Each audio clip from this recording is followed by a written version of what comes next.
So we're back in the shed working on another project. This is my 2014 Arctic Cat. It started off as a cross-country 141, has like 4,000 miles on it, and I've had it for about 4 years now. I did a Zebros 38-inch A-arm kit upgrade. Also, I just added a 2-inch riser, which is new, going for a low handlebar setup. This will also be changing in the future. Has a mountain fit hood headlight delete, so it makes everything a lot lower, gets rid of the headlight. I also did a Challenger Extreme 2.5-inch track. So this sled is 141 by 2.5-inch log by 15 inches wide. I also have a few upgrades. So some of the upgrades I have is I have a new Conquer 280 track. It's a 153 by 2.8-inch lug by 15 inches wide, and I also have the rest of the parts to go with that. So I have a set of 153 carbon fiber rails. I also have the carbon fiber wheels to go in the back, and then the carbon fiber axle to go with it as well. And then these are just some stock suspension arms that I'm going to get powder coated, and stock limiter straps. And then I also have all new titanium hardware, so it won't be no more rusty bolts, especially where I live in Newfoundland and I live by the salt water. It rusts everything out, so this will be a nice upgrade. Plus it's a little bit lighter as well.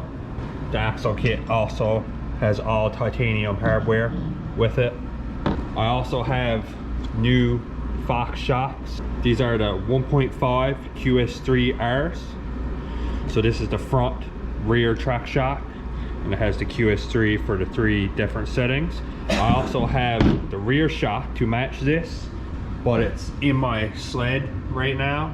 I had it in here just test fitting it to make sure it was the right shock. I actually bought these off Kijiji secondhand, so I wasn't 100% sure when I bought them that they were going to fit properly, but it all worked out and they fit good.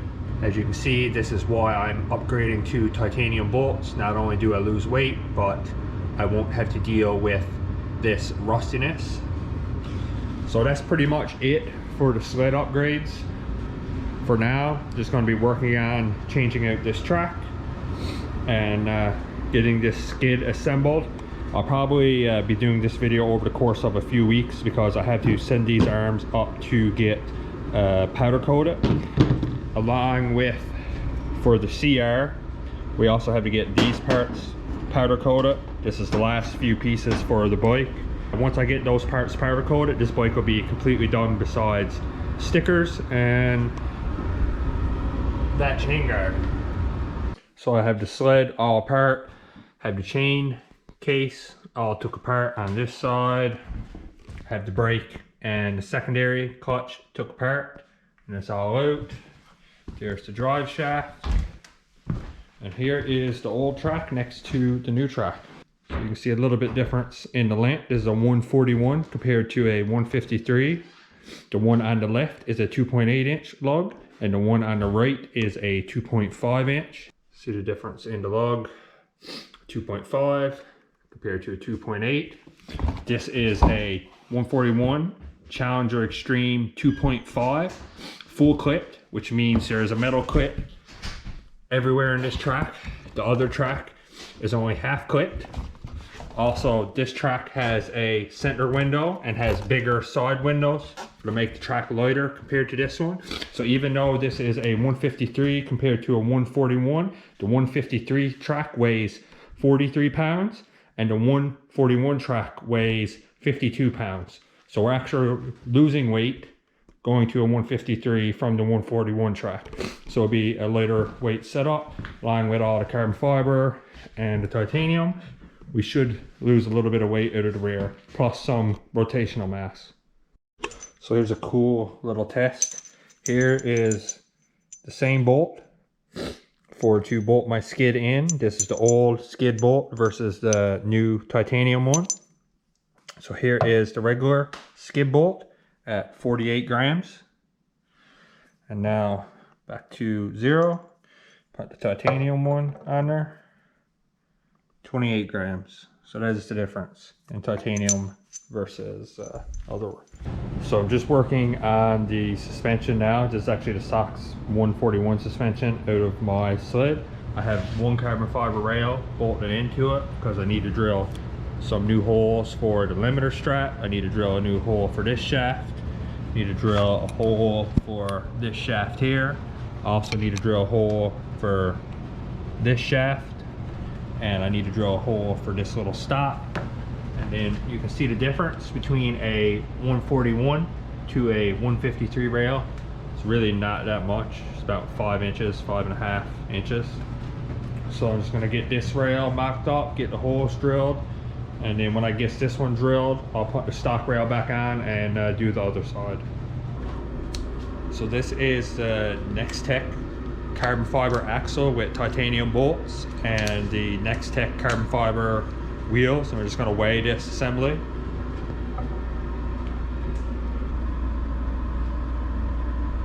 $9.94 on the NexTech assembly.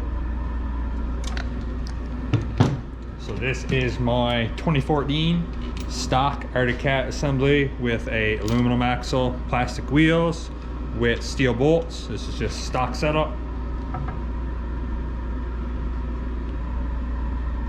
Comes in at 1,000, like 7,800. So I have the holes drilled in the carbon fiber rails for the new bolts. I got the axle in.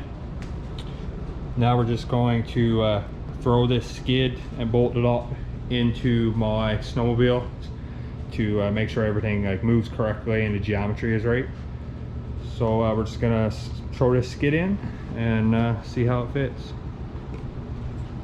Got the suspension all mocked up. I don't have none of the arms powder coated. Still waiting on the new bushings, which are all on back order from Arctic Cat, so God only knows when they'll show up. But the suspension's all in, all the bolts are tight. The only problem with these carbon fiber rails is I'm pretty much maxed out on adjustment. The rails wouldn't so long as what I thought they were. They weren't quite 153, but track seems plenty tight. And if I do have any troubles in the future, I'll probably just switch to a set of Ice Age rails. But where I got such a good deal on these carbon fiber ones is worth a try to see if they'll work or not. Also got the 2 shocks in. Got the Fox QS3 coilovers, chain case is all back together, clutch is all back together, new synthetic fluid in the chain case. Now we're just going to start her up, make sure the track spins good, and take it out for a little test ride since we finally got some snow. My dad's sidewinder, but 2 days ago we had no snow and now we got lots. I just got the new DuraPro tether in, magnetic tether. So it should be really nice, easy to pump back on after you fall off. So it's gonna start the skidoo up, or sled up I should say, and make sure everything works fine. The track spins over with no friction or anything wrong.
So I had the sled out for a little spin, track didn't skip, nothing seems to be rubbing, everything feels fine, exactly the way she did last time.